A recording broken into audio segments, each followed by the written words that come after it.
নজর রাখবো পরবর্তী খবরে। তিব্বতে ভূমিকম্পের কারণে মৃতের সংখ্যা ক্রমশই বাড়ছে, এমনটাই দাবি করা হয়েছে চীন প্রশাসনের পক্ষ থেকে, যার উৎসস্থল ছিল চীনের তিব্বতের শিজাং প্রদেশে। রিক্টার স্কেলে ভূকম্পের তীব্রতা ছিল 7.1 এবং অন্যদিকে একদিকে যেমন মৃতের সংখ্যা বাড়ছে বলে জানা যাচ্ছে, তার পাশাপাশি আহতের সংখ্যাও একই সঙ্গে বাড়ছে বলা হয়েছে চীন প্রশাসনের পক্ষ থেকে। অন্যদিকে এই ভূমিকম্পের প্রভাব কিন্তু পড়েছে কলকাতা, অসম এবং বিহারেরও একাংশে।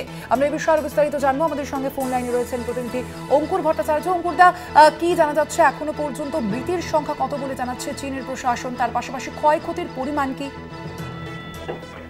দেখো, এখনো পর্যন্ত যে ডেথ টোলটা সেটা 95 রয়েছে, যেটা খুব দ্রুত বাড়ছে।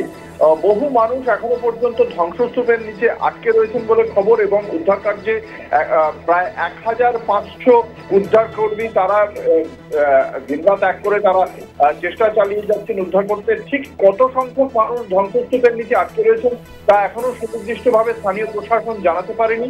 আজ সকাল 6:35 নাগাদ প্রথমবার ভূমিকম্প অনুভূত হয়, এবং এই ভূমিকম্প অনুভূত হয় তিব্বতের যে রাজধানী লাসা থেকে প্রায় 400 কিলোমিটার দক্ষিণ পশ্চিমে টিংরি বলে একটি জায়গায়।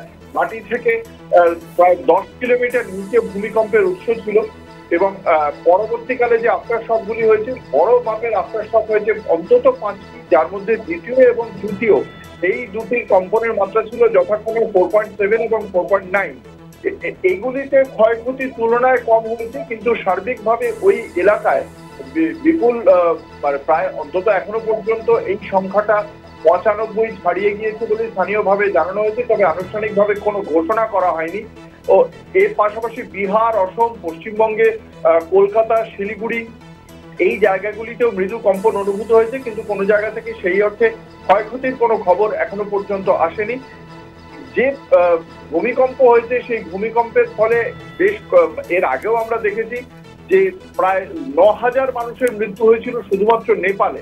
সেই ভূমিকম্পে 2015 সালে সেই ভূমিকম্পে যে 9000 মানুষের মৃত্যু হয়েছিল, সেই সময় বলা হয়েছিল যে নেপালের যে যেরকম গঠন রয়েছে তাতে নেপাল একটি ভূকম্প প্রবণ এলাকা। 2023-এও সেখানে ভূমিকম্প হয়েছে, তাতেও কয়েকশো মানুষের মৃত্যু হয়েছিল। ফলে এবারে সেই সংখ্যাটা যাতে না বাড়ে সেই প্রার্থনা সকলেই করছেন। এখন কতজনকে ধ্বংসস্তূপ থেকে উদ্ধার করা যায় সেই দিকেই তৎপরতার সঙ্গে কাজ চালিয়ে যাচ্ছেন উদ্ধার কর্মীরা। স্বর্ণালী, ধন্যবাদ তোমায়। আমরা কথা বলছিলাম, ফোন লাইনে ছিলেন প্রতিনিধি অঙ্কুর ভট্টাচার্য।